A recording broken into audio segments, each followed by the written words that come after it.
PowerPoint in Blackboard. As I said, there's a part on Hume in the British empiricism video, mostly on his treatment of induction, which we'll look at too. But I want to kind of go through Hume, and this probably be all we did. But if you see what he does with the self, in this, I think I do a better job. This was a later PowerPoint. If folks could kind of put their phones away, unless they're following along in Blackboard. Yes.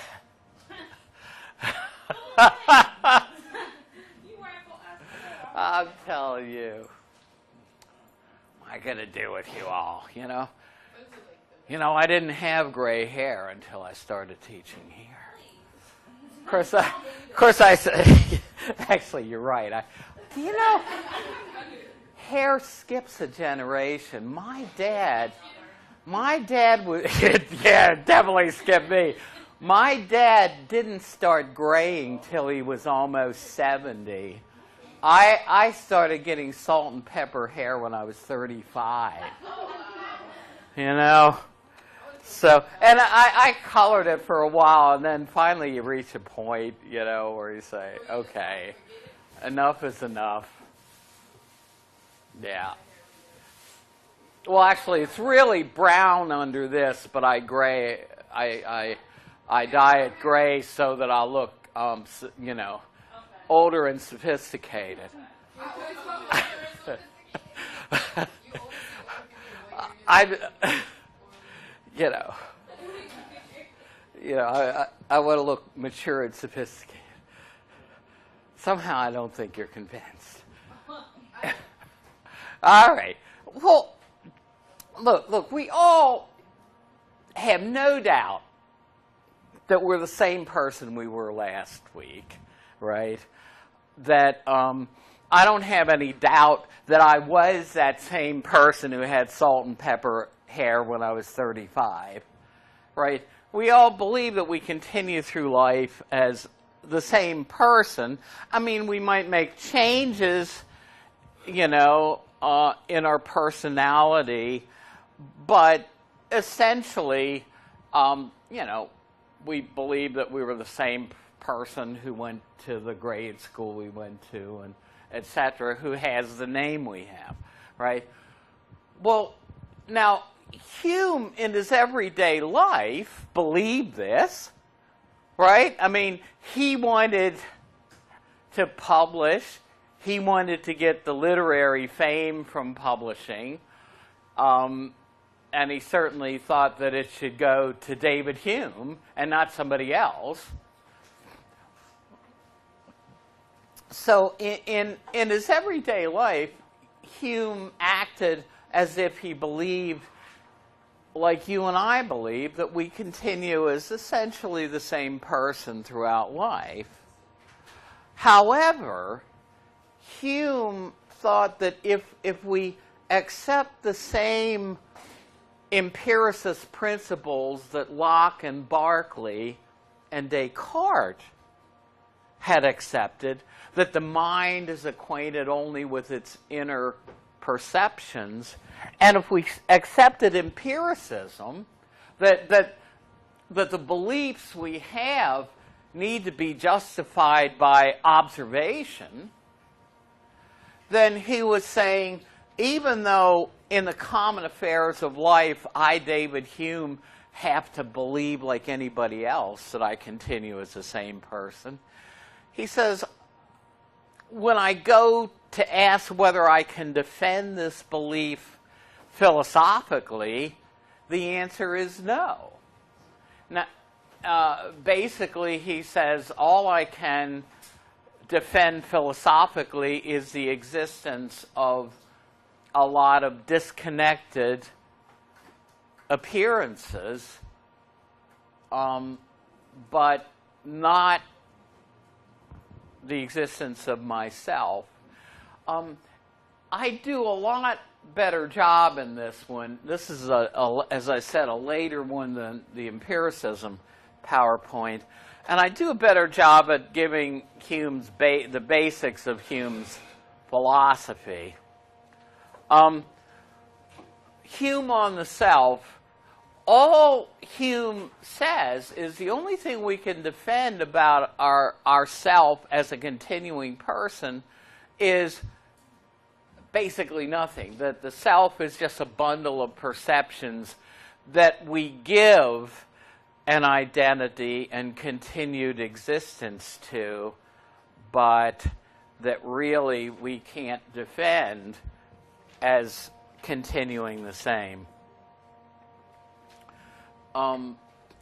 Basically for somebody like Descartes, and for Socrates, they thought we have a soul that continues to exist the same throughout other changes in life. Yeah. Uh-huh. You said we can't defend it, you mean we can't identify why we have these perceptions about our... We can't, what we can't defend is that these experiences are the experiences of a continuously existing person. I can't defend the claim that I'm the same person as I was a week ago, a year ago, or even an hour ago for Hume.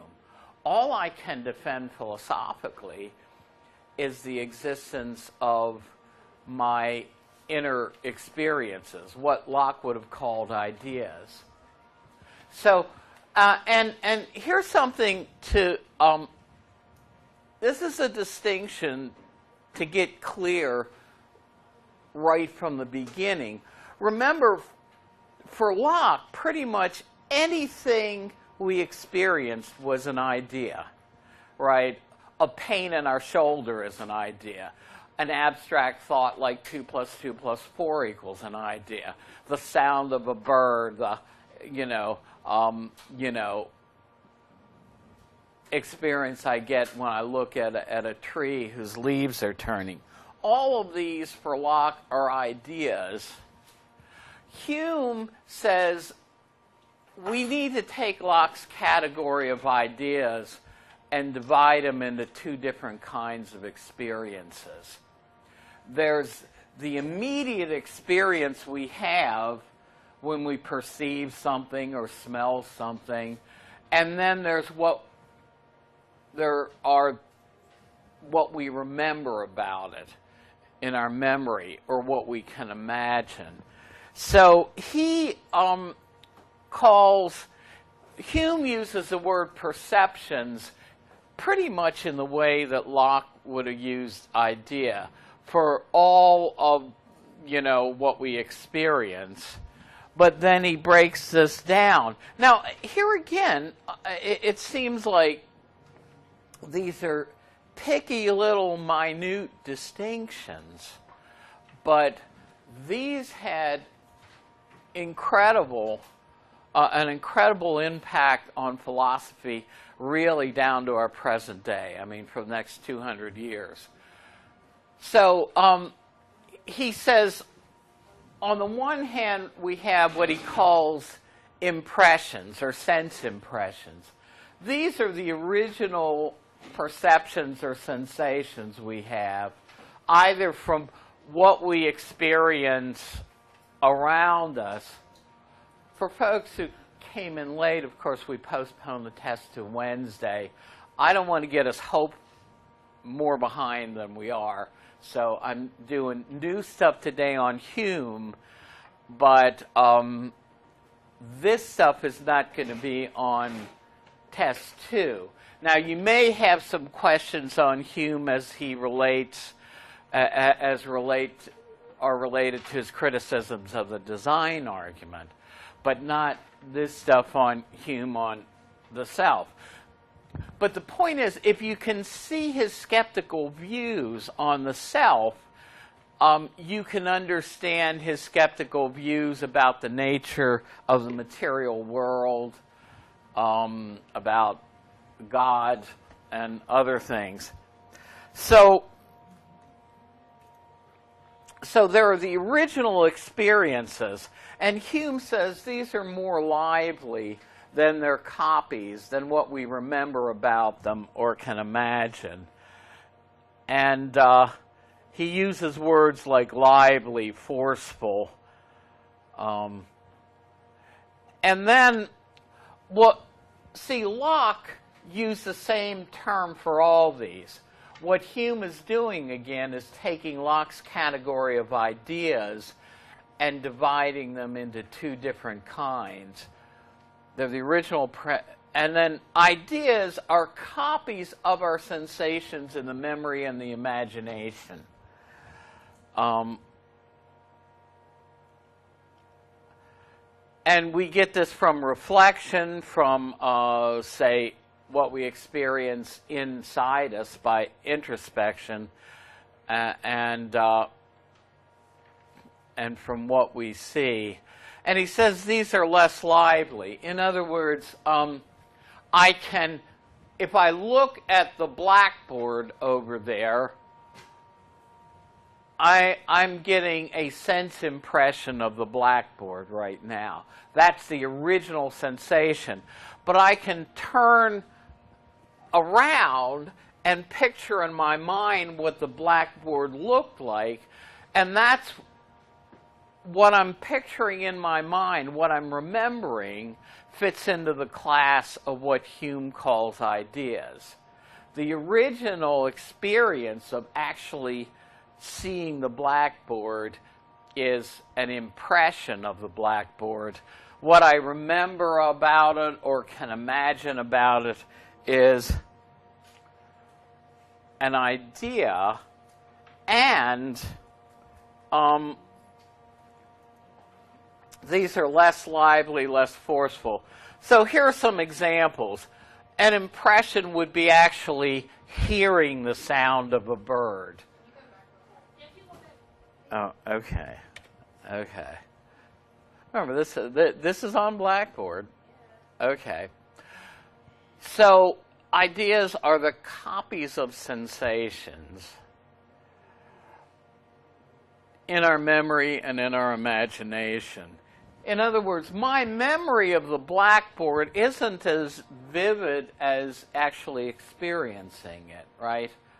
If you eat a chocolate candy, you're having direct sense impressions, right? But if you remember, something you ate an hour ago, your memory of it is an idea, and it's not as vivid as a sensation you had when you're actually eating the piece of chocolate or eating the donut for breakfast. Not that you guys would eat a donut or a sausage biscuit or anything like that. I'm sure you all are 100% organic and natural like we are. That's... All right, folks.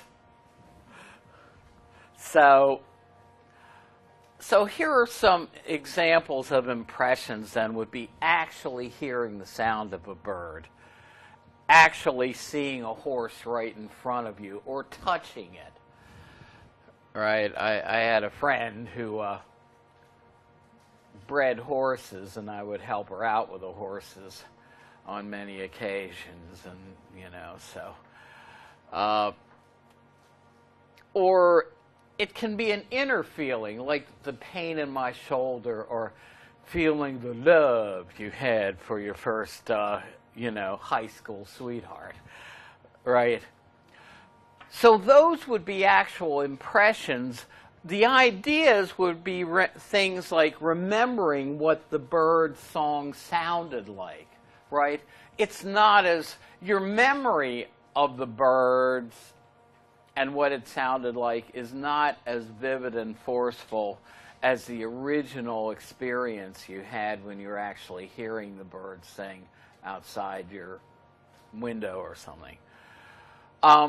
Remembering the horse you saw and what it looked like. Even now, I can remember what my friends' horses looked like. Imagining you had a horse like it, but maybe of a different color. Those would be ideas for Hume. Or remembering, fondly the relationship you had with somebody, your first high school sweetheart, say. Or imagine that you'd like to get into another relationship that was that good.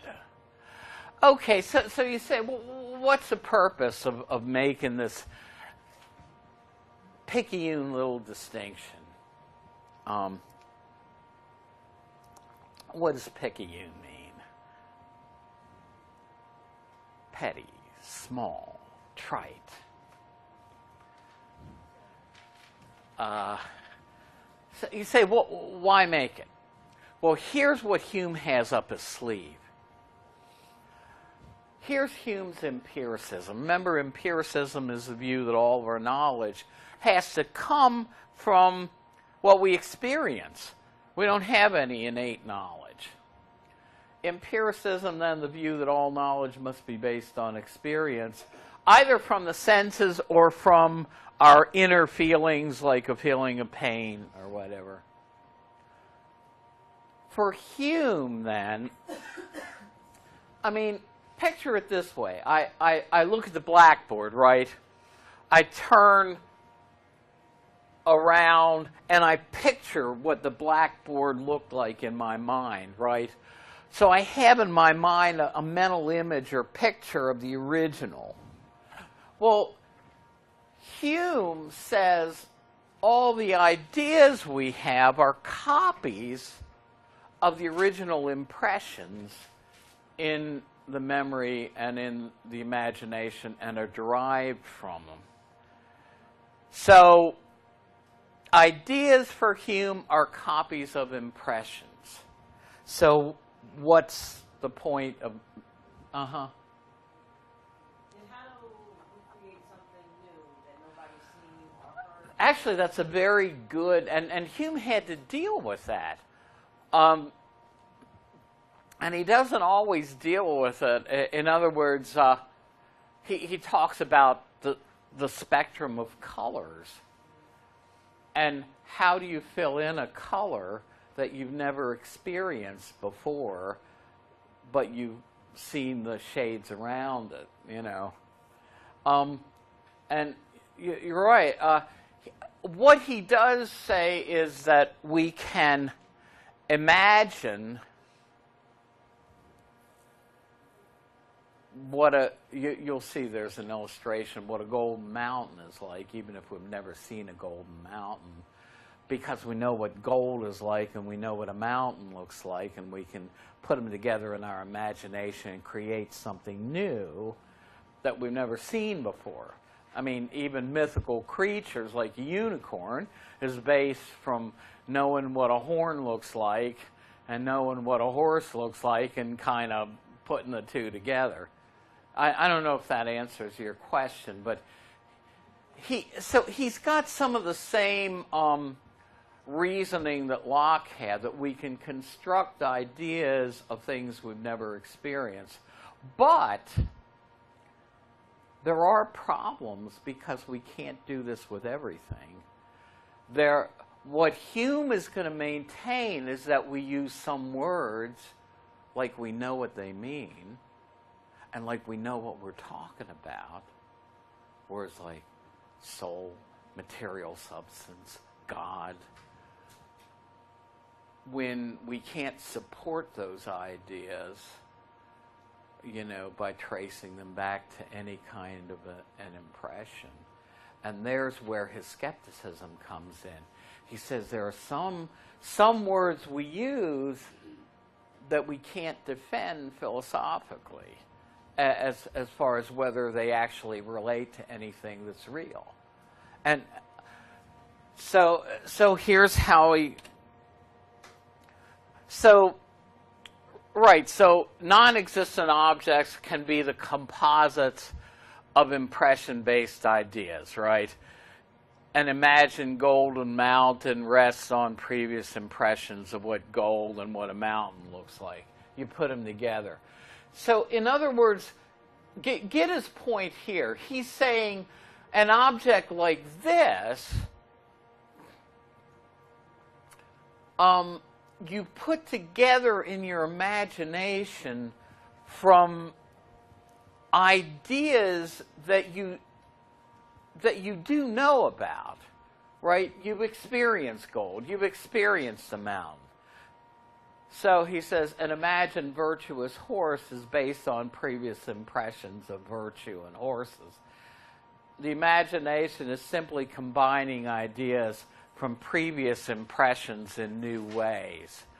In cases like that, but he says there are other cases where we can't trace our ideas back to any kind of an experience, any kind of an impression.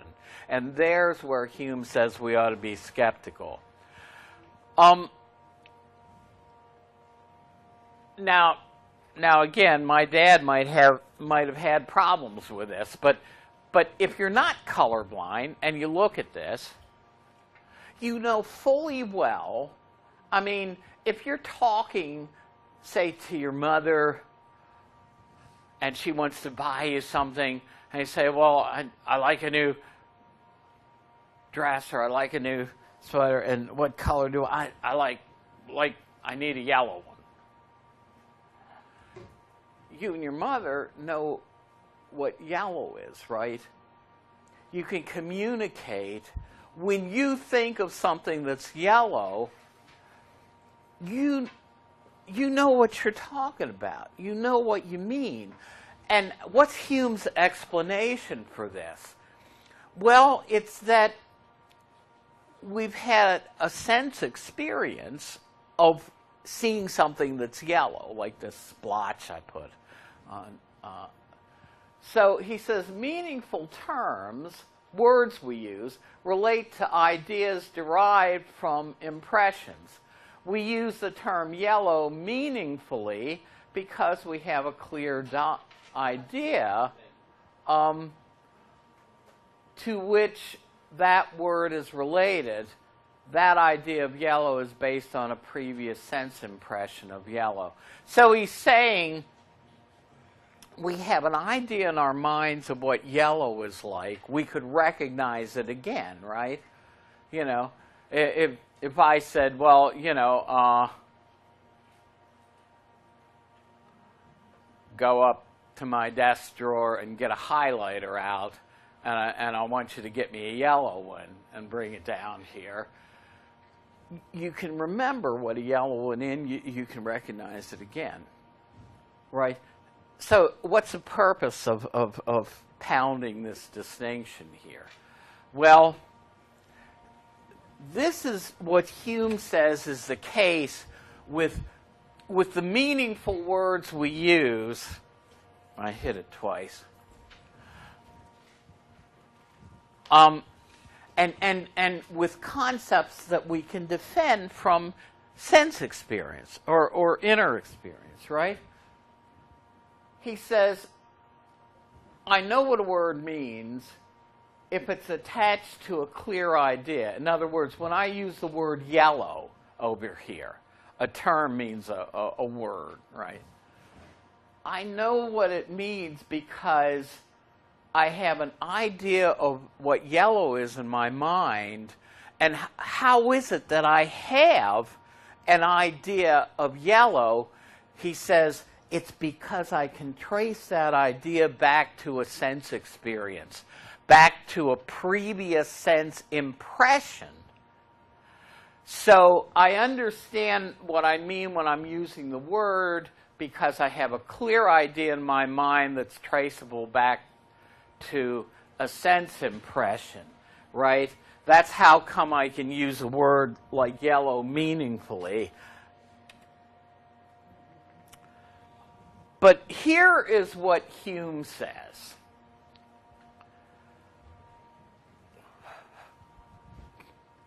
He says, when you suspect that a philosophical term like soul, material substance, immaterial substance, God, when you suspect that a philosophical term is being used meaninglessly, or that somebody doesn't have a clear idea, he says, here's the test you ought to ask it to pass. You ought to say, from what impression is that supposed idea derived? if there's no impression that you can trace it back to, then the term is attached to no clear idea, and you also can't defend the claim that it relates to anything. You can't defend the existence of what you're using the word to stand for, right? So how does this relate to Hume's views on the self? Because his views on the self also relate to his views on inductive reasoning from cause and effect, to his views on the existence of a material world. So if you understand his approach here, you can understand his entire method elsewhere. Yeah, You said that he's saying that if you don't have an impression of it, then it can't be real. Like you said, a philosophical term such as God. So is he saying like that God isn't real? Well, Hume is an agnostic and probably an atheist, right? And what he would say is you can't defend the existence of God because you can't trace because the word God is related to no idea that's based on experience. He's saying if you're going to be an empiricist and you're going to claim that knowledge that you have has to be based on experience, he would say with a term like God or soul, you don't have any experience to trace it back to, and so he would say that you cannot defend philosophically what you claim, and also you may not have a clear meaning of what you're talking about. And so if there's no impression, then the term is attached to no clear idea. So meaningless terms then are attached to no experience-based ideas. So he would say, look, take a word like God here. He would say, you don't have any clear idea of what you're attaching that word to because you can't trace your experience back to any previous impression. And he does the same thing with a word like soul. He's saying philosophers talk about whether we have a soul that continues to exist and guarantees our identity. He says, well, okay, where do we find the soul in experience? And that's where we're moving to next. Yeah, go ahead. He said, well, how can you say that with God you have no idea? I mean, of course there's some sort of idea. And Oh. that's why we believe in what Well, yeah, he would say we have, we give meaning to that word ourselves, but what he's saying is it's not a meaning that relates to anything in actual experience. Now, obviously, there are believers who would disagree with that, and of course, the question is that how we prove or disprove God anyway? I like to relate what Hume says, and this is maybe a good place to bring it in, about the soul and our self, as a continuing self or soul, to what the Russian cosmonauts, when I was in elementary school, that herd us all into a room when they did the space shots. And there was one where the Russians put up somebody, and this was back during the Cold War, right, when the state line was atheism, right? Religion is the opiate of the masses, according to Karl Marx, right? And so here are the Russian cosmonauts, and they've got an international stage now. People are watching what they say. So why not spout the state line on atheism? So here they are, and they're in a space capsule orbiting the Earth, and they say, well, here we are. We're in the heavens. I'm looking out the window. I don't see any God out there. Must not be any God. Well, the point is, whether there is or is not a God, do you confirm or disconfirm that by looking out the window of a space capsule, or is that completely irrelevant? Well, so let's get to what Hume says on the self, and you'll see how similar it is to what we were just talking about. He says, well, remember for Locke, there were ideas of sensation that come from without us, but also ideas of reflection on what goes on in our own minds. And this was called introspection. I can introspect, I can reflect on what's going on in my own mind, right? So Hume says, if there were a soul or self, where would I find it? Where would I find empirical, experience-based evidence of a continuous self? He says there are some philosophers who think we're continuously conscious of being a self. Berkeley said this, certainly Descartes, or that we feel its continuous existence and we're sure of its perfect identity and simplicity, that my soul is the same soul as it was when I was born X number of years ago, right? And these philosophers, like people like Descartes, even people like Socrates, say consciousness furnishes more evidence for the self than a logical proof. We saw this with Descartes. Descartes says, I got more reason to think I exist as an immaterial soul than I do even that my body exists. And if the self is doubted to exist, then there's no certainty anywhere. So this is not Hume's view. Hume is reflecting on what other philosophers say about the self, right? So they think there is one, and that they get it from experience. But here's what Hume says. He says, if I were to find empirical evidence for the self, where am I going to find it but by reflecting, by introspecting into my own mind or self? And he says the self, now this is his ultimate position, that we do not have an idea of such a continuous self because we cannot get an inner experience of a continuous, uninterrupted soul or self when we reflect into our own minds, when we introspect.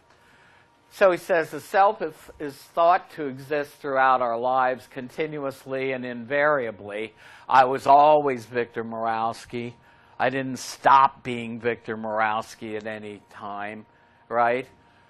And he says an impression of such a self, then, should continue to be invariably the same the whole course of our lives,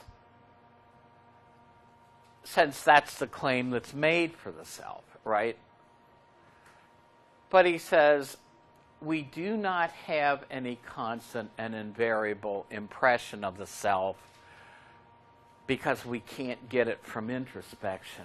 Hence, we don't have any idea of the self derived from that impression. Here's what Hume says. This is basically a quote. Again, the pages don't refer to your text. Here's what Hume says I get when I try to find the self in my own experience, when I reflect in my own mind. He says, all I have are particular perceptions.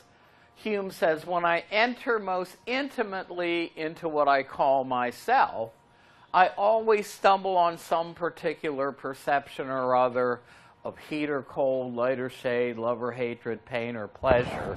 But Hume says, I never can find a continuous, invariable impression of the self.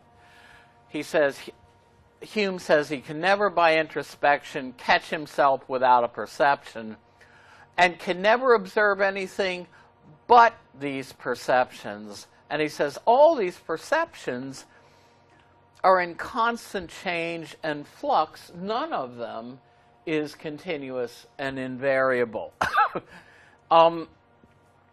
So there's no impression-based idea of a constant and variable self. What Hume says, and it applies even more to contemporary film, Hume talks about a theater, the mind being like a theater where scenes constantly go back and forth invariably, and they change. Did you have... My question is, if we have agreed that the self as an idea, then would it already be proven? Because it would be like, Well, when I agree that what self is, so why would it already Yeah. not be an idea Well, that you could prove? yeah. Well, Hume's own view comes close to that. What he's going to say is, yeah, we use that word, but we use it to give a fictitious identity to something that we can't find because we use it to connect our various experiences together and call them the experiences of a single continuous self. But for Hume, that self is a fiction. So we say, sure, people talk among themselves, and even other philosophers, about having a self. But he would say, basically, that self is an imaginative construction, a construction of our imagination. It's fictitious. It's an identity that's not there. I don't know if any of you have ever seen an old crank generator. Remember old light bulbs? Anybody hear about a 60 cycle hum? 60 cycles per second is what AC current goes back and forth at, the rate, right? If you take a generator and generate it not at 60 cycles per second, but at 3 or 4 cycles per second, you see a light bulb flashing off and on. Really, 60 cycles per second, that light bulb is flashing off and on. But we can't perceive that, and we think it's a continuous signal.